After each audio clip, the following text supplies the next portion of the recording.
Hey, welcome back, and in today's video we've got some talk about the Tumblr 18 plus content ban. 6ix9ine's girlfriend has dyed her hair many different colors in support of Tekashi, as well as many other celebrities are supporting him. Zepeto becomes an international phenom overnight, and we need to talk more about the struggles that females creating content online are going through. All that and more as the Rep Reports.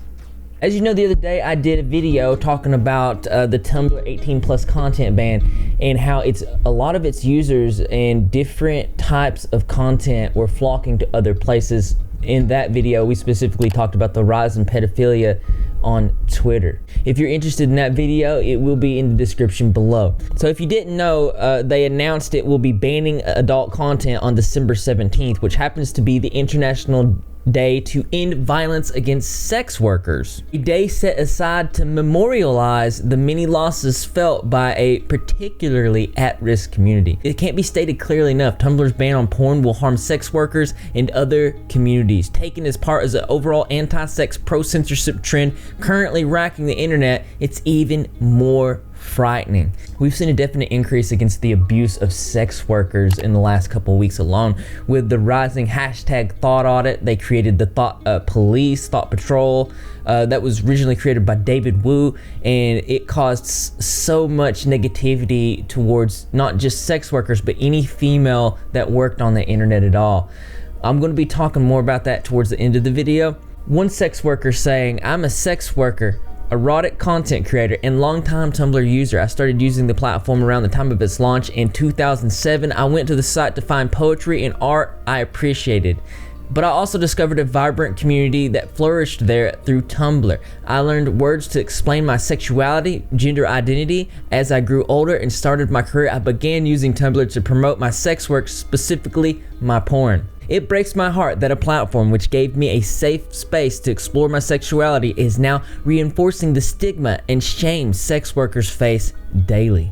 Sex work is not easy. We face high levels of violence, including from law enforcement, difficulties finding acceptance in our personal life, even suffering bans from dating apps, and a lack of access to basic resources like bank accounts. Tumblr was a place I could safely promote my content, earn money, and form a community that became almost like a family." Now, it seems like the Tumblr 18 plus content ban does run deeper than it appears, and if you've been affected by this, I would like to hear your story, so you can reach out to me in DMs across social media, repkings@live.com, any way you feel comfortable getting a hold of me.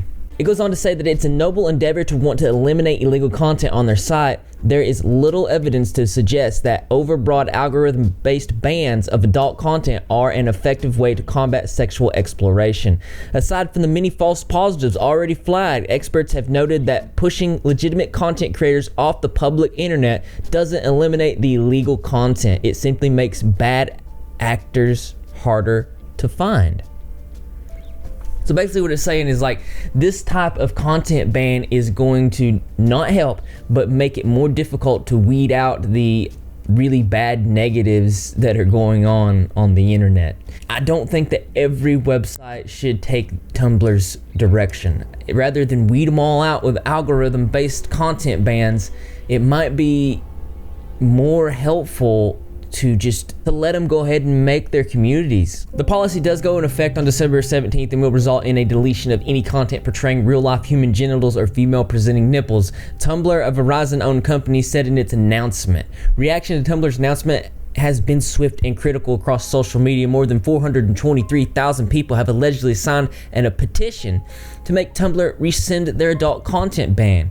It looks to me like regardless of anything, this thing's happening. Dozens of new Twitter accounts started popping up from former Tumblr users who say they're switching social media sites as a result of a new policy. But while Twitter is mainly a platform for short text blurbs and sharing links, Tumblr emphasizes blogging with a mix of images, videos, GIFs, and creative writing. One user saying, "So even though I never liked Twitter, I forced myself to get an account because everyone's leaving Tumblr to Twitter. Here we are, I guess, thanks Tumblr."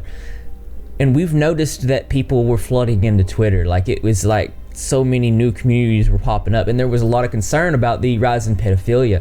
If you're having any other concerns, let me know below.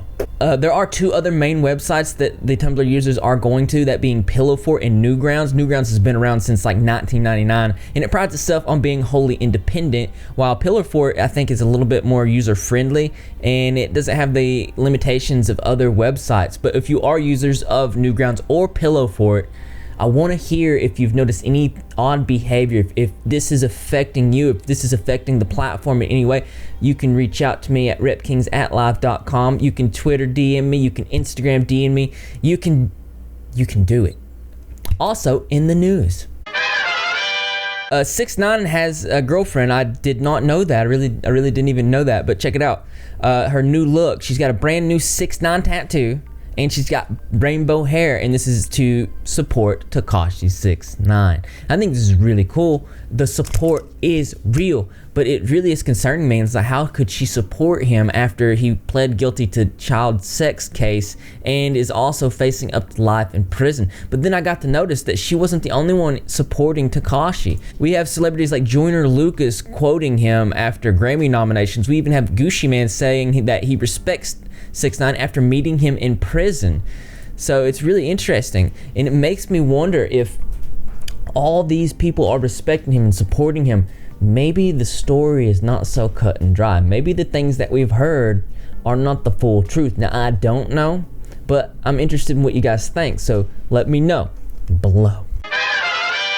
So last week I did a video on the application Zepeto and how it might be tracking your location using artificial intelligence. That's scary. Now, if you're unfamiliar with Zepeto, Zepeto is a social networking app that allows you to build a 3D avatar and has become the latest overnight sensation in China, rising from relative obscurity to the most downloaded app in mobile stores as the country's millennials continue to explore new forms of online communication.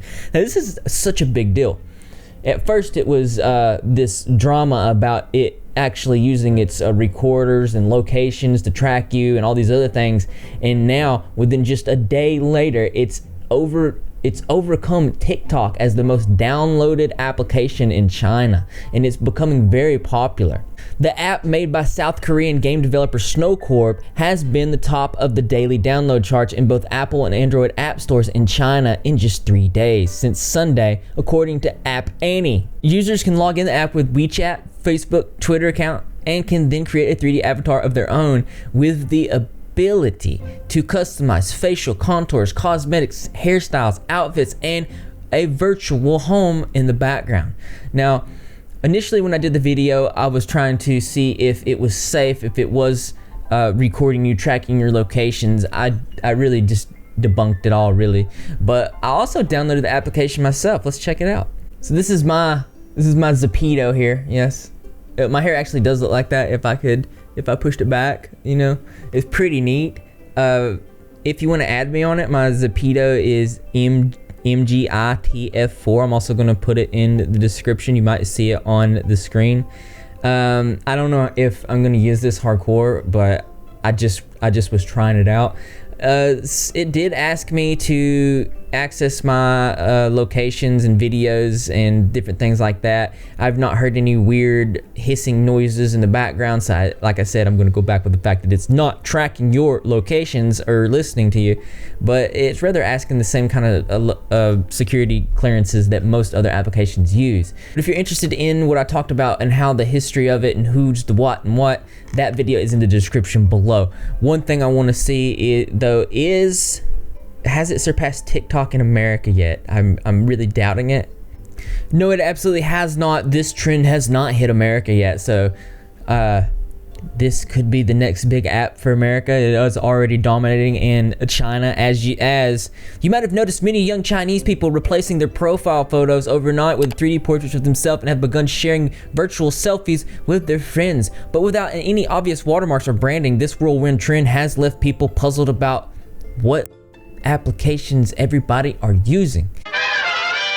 Now, last week you did hear me talk a lot about the hashtag Thotaudit, how the Thotaudit was exposed. I had a whistleblower that came in and he said that there were tens of thousands of online communities of men who just particularly had foul agendas against women, who were creating fake Snapchat and sex worker accounts for the sole purpose of tricking other people into thinking they were, yes, catfishing actual women. They were also parading around with fake profiles, making sex workers look bad, and that created David Wu to create the Thotaudit, and it was speculative that he actually was a part of one of these major online communities that did catfish men into thinking they were actual women and getting their money. And they started chasing women down and perpetuating the agenda, reinforced harassment and all kinds of other just horrible abuse.